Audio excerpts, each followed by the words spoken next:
എനിക്ക് തോന്നുന്നു ജനുവരി മാസം 9-ാം തീയതി അഭിവന്യ തട്ടിൽ പിതാവിനോടും കർത്താവ് അതേ ചോദ്യമായിരിക്കും ചോദിച്ചത്. പിതാവ് മുഴുവൻ സ്നേഹമായതുകൊണ്ട് അതിന് മറുപടി പറഞ്ഞു. അങ്ങനെ 50 ലക്ഷത്തോളം വരുന്ന സീറോ മലബാർ വിശ്വാസികളുടെ അമരക്കാരനായി അഭിവന്യ പിതാവിനെ നമ്മുടെ കർത്താവ് നിയോഗിച്ചു. അഭിവന്യ റാഫേൽ തട്ടിൽ പിതാവ് എന്നും വിശാലമായ സൗഹൃദങ്ങളുടെയും സംഭാഷണങ്ങളുടെയും മനുഷ്യനാണ്. വളരെ ക്ലേശകരമായ പല സന്ദർഭങ്ങളിലും സംഭാഷണത്തിൻ്റെ ദൂതുമായി അദ്ദേഹം മുന്നോട്ട് വരികയും അവിടെയൊക്കെ അദ്ദേഹം ലക്ഷ്യത്തിലെത്തിയതുമൊക്കെ നമ്മുടെ എല്ലാവരുടെയും മനസ്സുകളിലുണ്ട്. അദ്ദേഹത്തിൻ്റെ പ്രഭാഷണങ്ങളും വചനപ്രഘോഷണങ്ങളും നമ്മളെ എല്ലാവരെയും കൂടുതൽ സ്നേഹത്തിലേക്കും പ്രത്യാശയിലേക്കും നയിക്കുന്നതാണ്. അതോടൊപ്പം കഠിനാധ്വാനിയായ ഒരു അജപാലകൻ കൂടിയാണ് അദ്ദേഹം. ശംഷാബാദ് ആസ്ഥാനമായി ഇന്ത്യയുടെ 2 ഭാഗങ്ങളെയും ഉൾക്കൊള്ളുന്ന ഒരു വലിയ രൂപത അഭിവന്യ മാർപ്പാപ്പ തിരുമേനി സ്ഥാപിച്ചപ്പോൾ അവിടെ എല്ലാം ഓടി നടന്ന് വളരെ വിശാലമായ ആ പ്രദേശങ്ങളിലെല്ലാം നടന്ന് ഇന്ത്യയിലും വിദേശത്തുമെല്ലാം പോയി വിശ്വാസ സമൂഹങ്ങളെ സംഘടിപ്പിച്ചതും ആ രൂപതയ്ക്ക് ഇന്നത്തെ രീതിയിലുള്ള നിയതമായ ഒരു രൂപം കൊടുത്തതുമെല്ലാം നമ്മൾ നന്ദിയോടുകൂടി ഓർക്കുകയാണ്.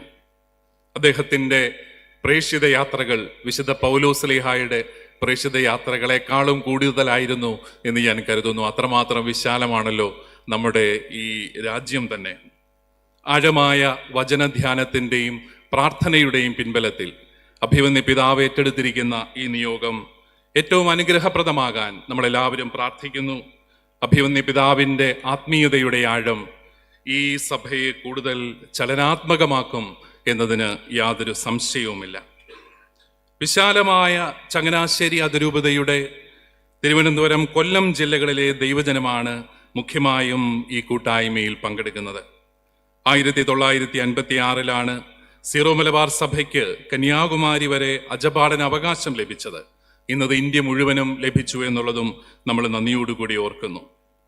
തിരുവനന്തപുരത്തെ നമ്മുടെ സഭാംഗങ്ങൾ കൂടുതലും ഉദ്യോഗസ്ഥരാണെങ്കിൽ കൊല്ലം, അമ്പൂരി മേഖലകളിൽ കൂടുതലും കുടിയേറ്റ കർഷകരാണ്. കേരളത്തിൻ്റെ എല്ലാ ഭാഗത്തു നിന്നുമുള്ള സീറോ മലബാർ സഭാംഗങ്ങൾ ഈ സഭാ കൂട്ടായ്മകളിൽ സന്തോഷത്തോടെ പങ്കുചേരുന്നു. അതുകൊണ്ട് തന്നെ ഞങ്ങളുടെ എല്ലാവരുടെയും ആശംസകളും സ്നേഹവും അഭിവന്യ പിതാവിനെയും അറിയിക്കുകയാണ്. മതമൈത്രിക്കും സമുദായ സൗഹാർദ്ദത്തിനുമെല്ലാം പേരുകേട്ട നാടാണ് നമ്മുടെ ഈ കൊച്ചു കേരളം. അതിൽ അപ്രകാരം ഒരു സംസ്കാരം രൂപീകരിക്കുന്നതിൽ ക്രൈസ്തവ സഭകളുടെ പങ്ക് വളരെ വലുതാണ്. നമ്മൾ നൽകിയ മതേതര വിദ്യാഭ്യാസവും അതുപോലെ മതമൈത്രിക്കും നവോത്ഥാനത്തിനും നമ്മൾ നൽകിയ സംഭാവനകളുമെല്ലാം ഈ തരുണത്തിൽ സ്മരണീയമാണ്. ഇന്ന് പലതുകൊണ്ടും പ്രാധാന്യമർഹിക്കുന്ന ഒരു ദിനമാണ്. അയോധ്യയിലെ രാമക്ഷേത്രത്തിൽ പ്രാണപ്രതിഷ്ഠാ ചടങ്ങ് നടന്നു. അതിൽ സന്തോഷിക്കുന്ന ഞങ്ങളുടെ ഹൈന്ദവ സഹോദരങ്ങളെയെല്ലാം എല്ലാവിധ ആശംസകളും അറിയിക്കുകയാണ്. മതത്തെയും രാഷ്ട്രീയ അധികാരത്തെയും രണ്ടായി കാണുന്ന മതേതര രാജ്യമായ ഇന്ത്യയിൽ എല്ലാ ആത്മീയ കേന്ദ്രങ്ങളും ആത്മീയ കേന്ദ്രങ്ങളായി മാത്രം നിലനിൽക്കട്ടെ എന്ന് പ്രത്യേകമായിട്ട് നമുക്ക് പ്രാർത്ഥിക്കാം. നമ്മുടെ രാജ്യം ജനതകൾ തമ്മിലും വിഭാഗങ്ങൾ തമ്മിലുമുള്ള ഏറ്റുമുട്ടലുകളിൽ നിന്നെല്ലാം വിമുക്തമായി മുറിവുകളെല്ലാം തന്നെ മാറ്റിക്കൊണ്ട് എല്ലാം സുഖമാക്കിക്കൊണ്ട് ഒരുമയിലും കൂട്ടായ്മയിലും മുന്നേറട്ടെ എന്നും നമുക്ക് ഈ ദിവസം പ്രാർത്ഥിക്കാം. അഭിവന്യ തട്ടിൽ പിതാവ് നമ്മുടെ ഈ വലിയ സമൂഹത്തിൻ്റെ അമരക്കാരനാകുമ്പോൾ അദ്ദേഹത്തെ തേടി വരുന്ന വെല്ലുവിളികളും ഏറെയാണ്. അതോടൊപ്പം അദ്ദേഹത്തിന് ലഭിക്കുന്ന ദൈവകൃപയും അളവില്ലാത്തതാണെന്ന് ഞാൻ വിശ്വസിക്കുന്നു.